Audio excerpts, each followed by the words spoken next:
What if I told you that some of the most faithful people sitting in church every Sunday may be making one of the most serious spiritual mistakes imaginable without ever realizing it? After more than 40 years as a priest, listening to confessions, walking beside families, through moments of joy and heartbreaking tragedy, witnessing countless spiritual struggles, there is one reality that has wounded my heart more than almost anything else. It has not been the sinners who arrive at the confessional in tears, fully aware of their mistakes and desperately seeking God's mercy. It has not been the men and women who kneel down trembling, ashamed of their sins, begging for forgiveness. No.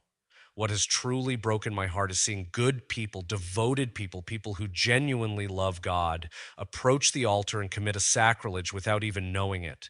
Yes, you heard that correctly. I am talking about people who attend Mass every week, people who pray regularly, people who volunteer in their parishes, people whom others admire as examples of faith. Yet week after week, they receive Holy Communion while their souls are in spiritual danger. And the most disturbing part is that many of them have absolutely no idea. Let me ask you something, and I want you to answer honestly in the silence of your own heart.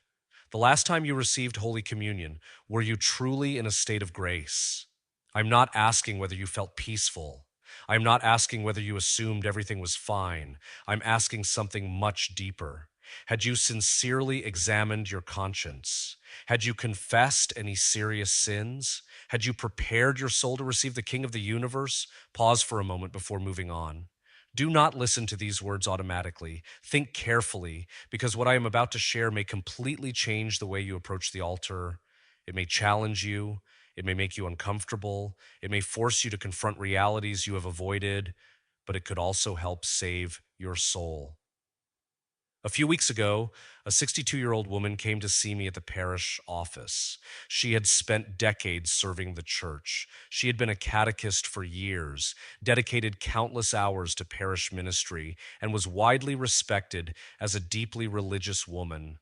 For nearly 40 years, she had received Holy Communion almost every Sunday, but that afternoon was different. Her face looked pale. Her hands were shaking. She struggled to make eye contact. When she finally spoke, tears began to flow. Her voice cracked as she said, "Father, I think I have been receiving communion in mortal sin for years, and nobody ever told me." Imagine the weight of those words. 40 years approaching the altar, 40 years receiving the body of Christ without fully understanding the condition of her soul. When she finished telling me her story, she broke down completely. These were not ordinary tears. They were the tears of someone who had suddenly awakened to a truth she had unknowingly ignored for decades. After several moments of silence, she looked at me and asked a question that I will never forget. "Father, if I had died last week, where would my soul be now?" There was no easy answer to give. There was no comforting phrase that could erase the seriousness of what she was feeling. I could not offer cheap reassurance. All I could do was sit with her, pray with her, and remind her of God's mercy. Because when we are speaking about the soul, we are speaking about something eternal. And now I want you to listen carefully, because what happened to that woman may be happening to countless people today. It may even be happening to you. We live in a time when the sense of sin has largely disappeared. People talk constantly about God's love, and rightly so, because God is love. But very few people talk about the danger of receiving the Eucharist unworthily. Many have come to believe that simply attending Mass and walking up to receive communion is enough. They assume everything is fine as long as they show up. But spiritual reality is far deeper than that. St. Paul gave a warning that should make every Christian stop and reflect. He wrote that whoever eats and drinks unworthily eats and drinks judgment upon himself. These are not the words of a harsh priest. They are not rules invented by the church. They are words inspired by sacred scripture itself. Yet millions of people receive communion every Sunday without asking one essential question: what is the true condition of my soul before God? Today, I want to speak about something that is rarely explained clearly. There are sins that many Catholics commit without even recognizing their seriousness, sins that have become so common and so accepted by society that people no longer see them as dangerous. Yet before God, they remain exactly what they have always been. Little by little, they build a wall between the soul and divine grace. And the silent tragedy is something I have witnessed again and again throughout my years of ministry. I've met countless people who genuinely love God, but were never properly taught how to examine their conscience deeply. They practice their faith with good intentions, yet they lack moral clarity. They continue receiving communion without realizing that they may be placing their souls in spiritual danger. That is why I want to speak with complete honesty today, not to condemn anyone, not to frighten anyone, but because your soul is too valuable for silence. There are 9 serious sins, 9 spiritual realities that many people fail to confess before approaching the Eucharist. Some are obvious, others are far more subtle. Yet all of them share one thing in common: they separate the human heart from God. What makes this even more troubling is that many people continue walking toward the altar, convinced that everything is perfectly fine.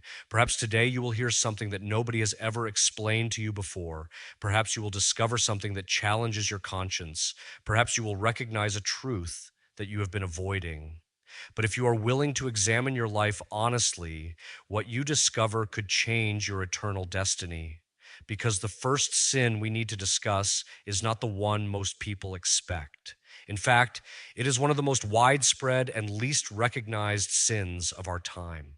And when you hear what it is, you may realize that it has been much closer to your own life than you ever imagined. The first sin we must discuss, and perhaps the most widespread in our modern world, is the lack of charity toward others. This is often where people become surprised because when they examine their conscience, they usually focus on actions that are more visible. They think about theft, adultery, dishonesty, or public scandals, yet they frequently overlook something that God considers absolutely central.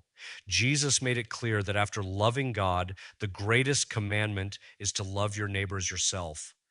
However, what I have heard during decades in the confessional reveals a very different reality. Many people sincerely believe they love God while living in constant conflict with the people closest to them. I have listened to countless individuals say with confidence, "Father, I have not done anything serious."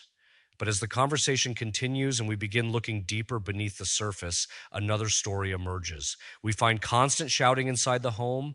We discover contempt directed toward a spouse. We uncover harsh words spoken to children. We encounter years of resentment stored away against a sibling, a parent, a neighbor, or a former friend.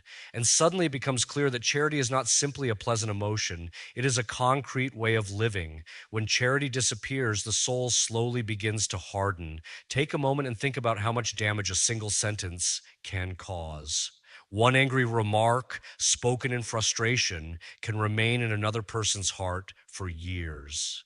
I have seen families torn apart not because of dramatic betrayals, but because of small acts of cruelty repeated day after day. Sarcastic comments, dismissive attitudes, cold silences filled with resentment, a complete lack of concern for another person's pain.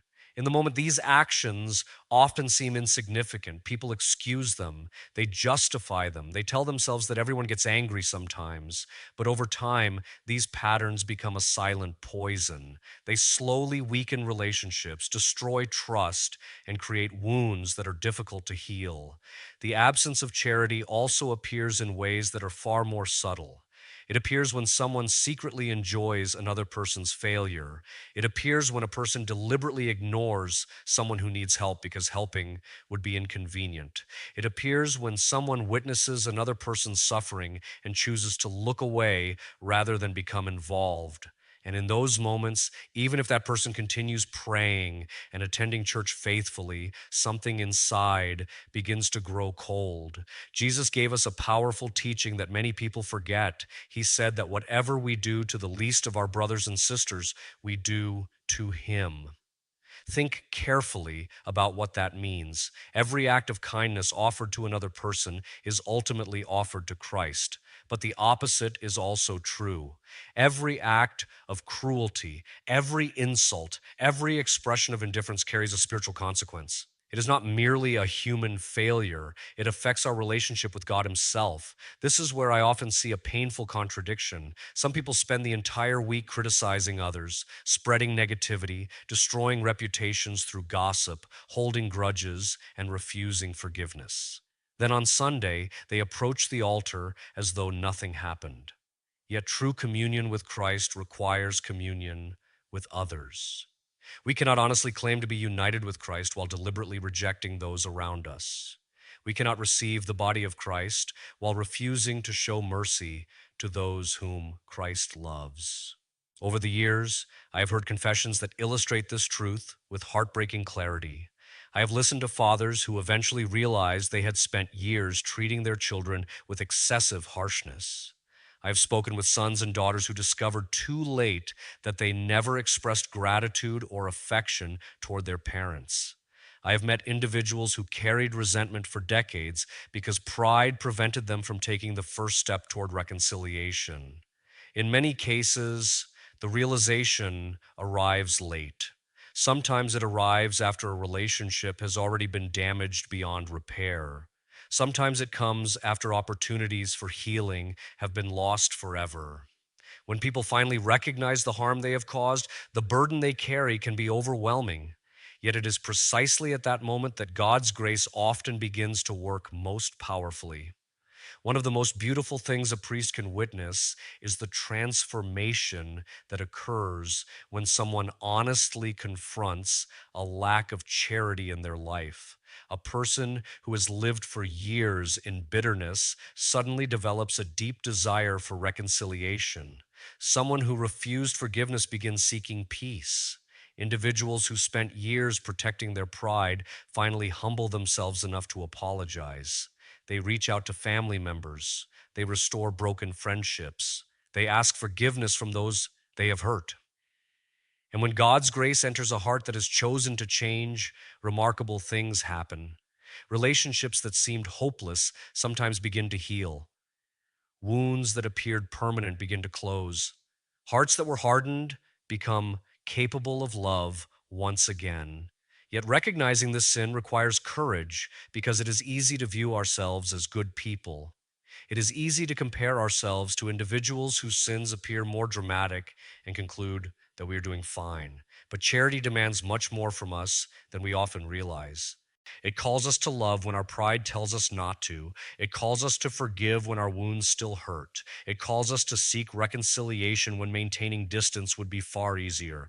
It requires us to place love above ego, mercy above resentment, and compassion above self-interest. This is why the examination of conscience cannot stop at external actions. We must also examine the condition of our hearts. We must ask difficult questions. Have I refused to forgive someone? Have I deliberately hurt another person through my words? Am I holding on to bitterness that I know should be surrendered? Is there a relationship in my life that I have a responsibility to repair? These questions are uncomfortable because they force us to confront realities we would rather ignore, yet they are essential. Love of neighbor is not an optional recommendation found somewhere in the gospel. It is a fundamental requirement for living in friendship with God. When charity is absent, something vital becomes damaged inside us. And no amount of outward religious practice can completely compensate for a heart that refuses love. That is why this first sin is so dangerous. It often hides behind respectable appearances. People may continue praying, attending Mass, and participating in religious activities while neglecting the very commandment Christ placed at the center of Christian life. What makes this even more concerning is that the lack of charity is rarely mentioned during personal reflection. Many people prepare for confession by reviewing actions while completely ignoring attitudes. They remember mistakes they made with their hands, but forget the bitterness they carry in their hearts. They remember visible failures, but overlook the silent resentments that slowly poison their souls. And because this sin is so often ignored, it continues growing unnoticed. That is why what comes next is even more difficult to recognize. Because the second sin we need to discuss is one that many people no longer consider serious at all, and yet it has quietly led countless souls away from God's grace without them ever realizing the danger. The second sin we must talk about is one that modern society has worked very hard to normalize. In fact, many people no longer even consider it a sin. They see it as a personal choice, a private matter, something that concerns no one else. Yet throughout sacred scripture and the teachings of the church, it has always been regarded as a serious spiritual issue. I am speaking about sexual impurity in the countless ways it has entered everyday life. Over the years, I have noticed a dramatic change in how people view this subject. There was a time when many Christians understood that purity was something valuable, something worth protecting. Today, however, many people are surrounded by messages that constantly encourage the opposite. Television, movies, social media, entertainment, advertising, and even ordinary conversations often present impurity as normal, harmless, and unavoidable. As a result, countless individuals have slowly lost the ability to recognize the spiritual consequences of their choices. One of the most heartbreaking realities I encounter is seeing people who genuinely desire a relationship with God while at the same time allowing habits into their lives that gradually weaken that relationship. Sometimes these habits begin innocently. A person becomes curious. They tell themselves they are only looking for a moment. They convince themselves it is not hurting anyone. But what starts as a small compromise often becomes a repeated pattern. Before long, what once bothered the conscience no longer seems troubling at all. The heart becomes accustomed to it. The soul grows less sensitive. And eventually, many people reach a point where they continue receiving Holy Communion without ever addressing these issues in confession because they no longer recognize their seriousness. I have spoken with men and women who carried this burden for years. Some became trapped in addictions they never expected. Others entered relationships that pulled them further away from God's plan. Many of them did not begin with bad intentions. In fact, most did not wake up one day deciding to distance themselves from God. Instead, it happened slowly. One compromise led to another. One justification opened the door to the next. Little by little, the voice of conscience became quieter. What once felt wrong started to feel normal. Yet the spiritual reality remained unchanged. God's truth does not shift simply because society changes its opinions. What was harmful to the soul decades ago remains harmful today. The danger of this sin is not only found in actions, but also in attitudes. Jesus himself taught that sin begins in the heart. Long before an action takes place, it often begins with a choice to entertain thoughts, desires, fantasies, or intentions that pull us away from holiness. Many people focus only on external behavior while ignoring the interior life. But God sees much deeper than appearances. He sees what we allow ourselves to nurture within our minds and hearts. This is why spiritual purity is not merely about avoiding certain actions. It is about protecting the dignity of the human person and honoring the sacred purpose for which God created us. I remember speaking with a man who had been attending Mass faithfully for many years. From the outside, everything seemed fine. He was respected in his community. He supported his family. He volunteered regularly. Yet during one confession, he finally admitted that he had been carrying a hidden struggle for decades. He told me that every time he approached the altar, a small voice inside him reminded him that something was wrong. He ignored that voice for years because facing the truth seemed too difficult. But eventually, the burden became impossible to carry. When he finally brought his struggle into the light of confession, something extraordinary happened. The shame he had carried for so long began to lose its power. The grace of God entered the places he had kept hidden, and for the first time in years, he experienced genuine spiritual peace. This is one of the great lessons I have learned throughout my priesthood. Sin thrives in darkness. It grows stronger when it remains hidden. It gains power when we refuse to acknowledge it. But when a person honestly brings their struggles before God, the healing process begins. That does not mean the battle instantly disappears. It does not mean temptation vanishes overnight, but it does mean that grace enters the struggle. And grace is stronger than any habit, stronger than any addiction, stronger than any weakness when a person sincerely cooperates with God. Unfortunately, many people never reach that point because they convince themselves that everyone else is doing the same thing. They look around and see behaviors that have become common, and they assume common must mean acceptable, but truth is not determined by popularity. Moral reality is not established by cultural trends. Throughout history, entire societies have embraced ideas that later proved destructive. The fact that something is widespread does not make it right. This is why every Christian must be willing to measure their life against God's standards rather than society's expectations. The deeper issue behind sexual impurity is that it often teaches people to treat others as objects rather than persons. Instead of seeing another human being as someone created in the image of God, they begin seeing them primarily through the lens of personal gratification. This weakens the ability to love authentically. True love seeks the good of another person. True love sacrifices. True love respects dignity. But impurity often turns attention inward, focusing primarily on self centered desires. Over time, this affects not only a person's spiritual life, but also their relationships, their ability to trust, and their capacity to experience genuine intimacy. Perhaps as you listen to these words, you feel challenged. Maybe there is an area of your life that comes to mind immediately. Perhaps there is a habit, a relationship, a choice, or a pattern of behavior that your conscience has been quietly trying to address.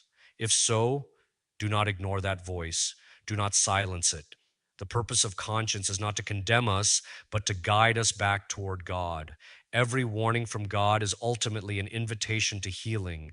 Every moment of conviction is an opportunity for grace. And no matter how long someone has struggled, the mercy of God remains available.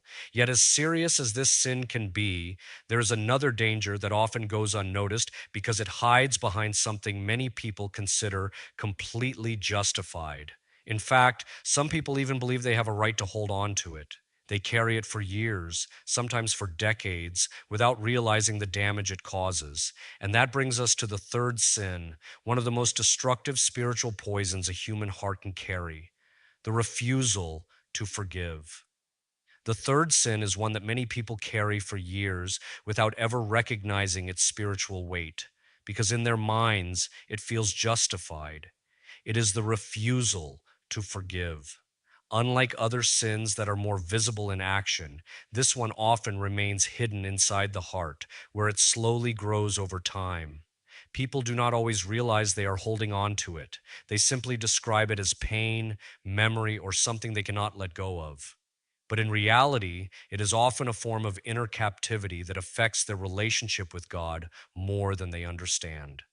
I have met individuals who can clearly remember the moment they were hurt. Sometimes it was a harsh word spoken by a family member. Sometimes it was a betrayal in a marriage. Sometimes it was a deep disappointment from a close friend. The event itself may have lasted only seconds, but the emotional weight has lasted for years. In some cases, people carry that wound for decades. They replay it in their minds. They revisit it in conversations. They allow it to shape how they see others. And without realizing it, that single unresolved moment begins to influence their entire spiritual life. What makes unforgiveness so dangerous is that it often disguises itself as justice. People believe that holding on to resentment is the same as holding on to truth. They feel that if they forgive, they are excusing what was done to them. But forgiveness is not approval, it is not denial, it is not forgetting. Forgiveness is the decision to release the spiritual burden of vengeance and entrust justice to God.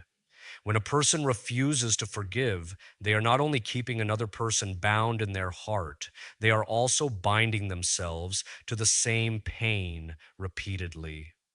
Over the years, I've heard many confessions where this struggle is finally brought into the light. People will say, "Father, I cannot forgive what was done to me."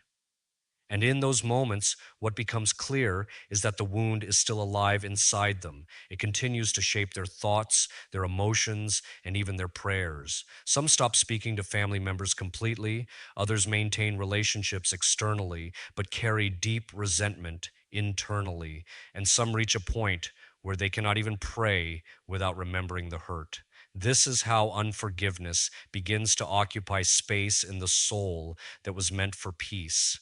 Jesus spoke very clearly about this. He taught that if we do not forgive others, we cannot fully receive the forgiveness of God.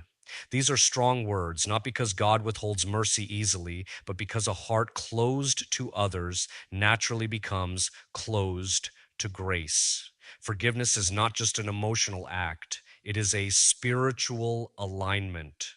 When we forgive, we allow God to heal what we cannot heal ourselves. When we refuse, we often remain trapped in a cycle of pain that continues to deepen over time.